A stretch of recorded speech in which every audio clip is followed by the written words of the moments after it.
Hello friends, welcome to my channel Technical Arquen. Myself Arnab Kundu. This is the continuation part of C language. Today we will discuss storage class in C.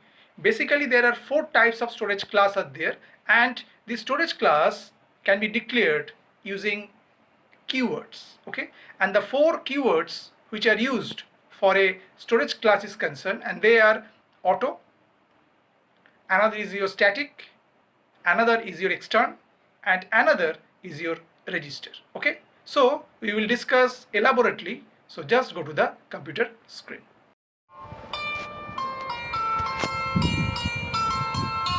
Today we will discuss the storage classes in C language. Okay, actually storage classes in C are used to describe the features of a variable. These features basically include the scope, visibility, and lifetime, which help us to trace the existence of a particular variable during the runtime of a program.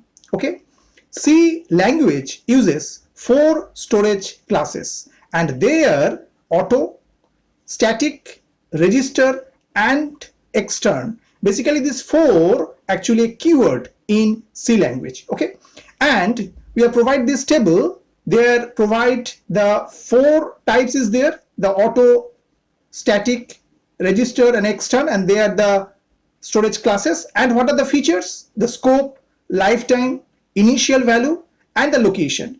So for the scope is concerned, auto have the local scope, static also the local scope, register is also the local scope, but the extern should have a global scope. Okay, for lifetime is concerned, auto and register have end of the block, means where the variable is declared within the program. Okay, but for the static and extern, till the end of the program. Okay, and third feature is the initial value. Actually initial value means when we don't provide any value, means by default value. Actually for auto, the by default value or initial value is garbage. For static and register, in both case the value is 0, and for extern the value is again garbage. Okay, and the location means where the variable store when we declare the storage classes for that particular variable is concerned. So for auto it store in stack section, for static and extern it should store in data segment, and for register is concerned it should store into the CPU register. Okay, so we go for an example one after another. So at first we provide the example for auto. So at first we are right here hash include, and then we are provide the header file stdio.h. Okay, and then we are just write the void main, and then just provide here int j, and after that we are write auto int k equals 0, means we are initialize the value of k as 0, and the k is an auto actually. And now we are write a for loop for right here j equals 0, j less than 3, and j plus plus. Okay, and after that we are provide here some statements. For loop is concerned, write k equal k plus 1, and then just we want to print the value, so write printf, and we are just write here k equal %d, because k is an integer, so that's why %d, and then we are just write k and end with semicolon. Okay, and now we save that file example20.c, because it's a C source file, that's why extension should be .c, and press enter. Okay, and now we execute this. So first compile, so there is no error, no warning. Now we run it.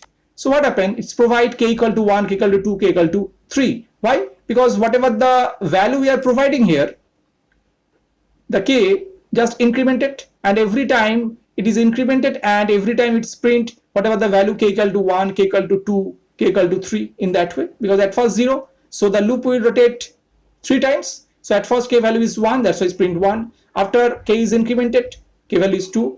When 3, it's just provide the output as 3.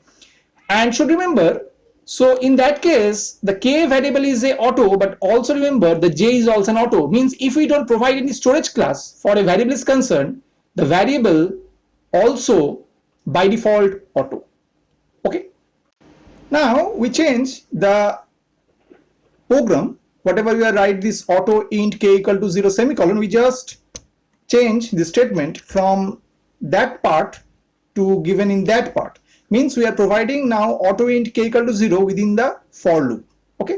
Now what happened? We are just save that file and we are just compiled and run that program. So now we get k value is 1. Why?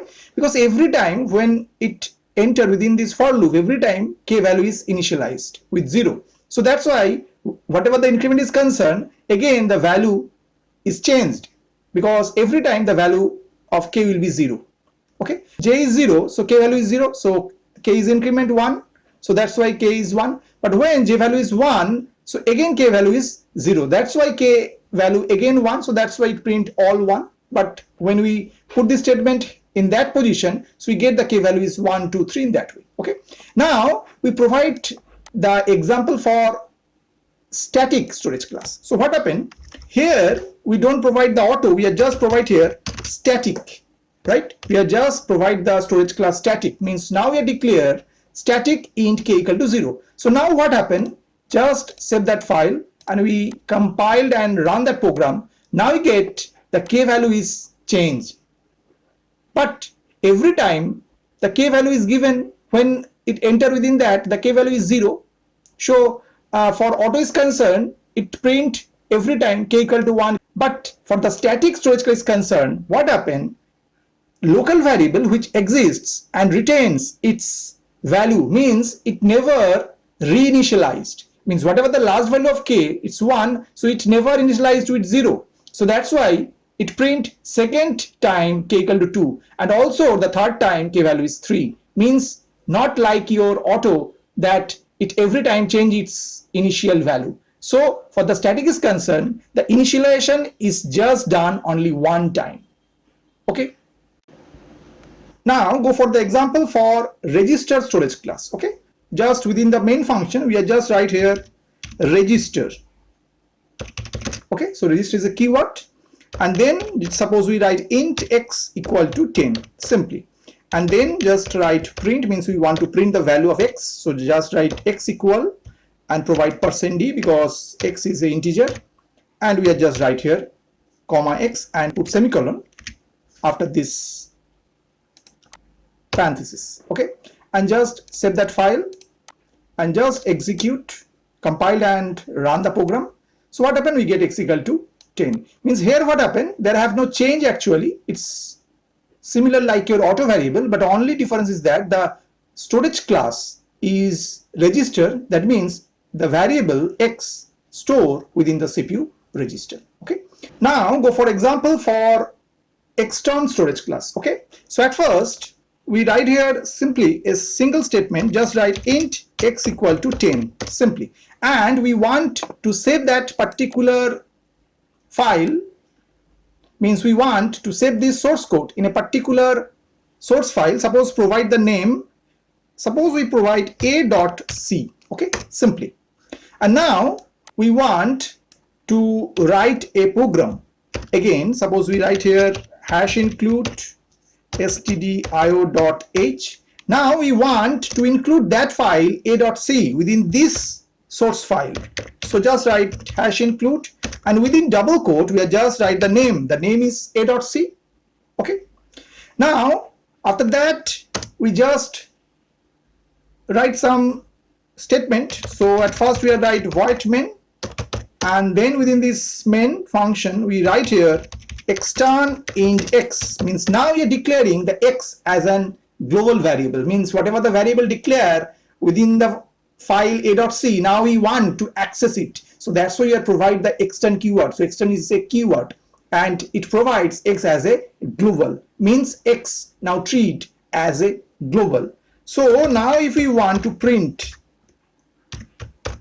the value of x, so just write x equal %d, and we have put a comma and write x, and then provide the semicolon. and suppose we save as it, suppose provide a name example21.c and press enter.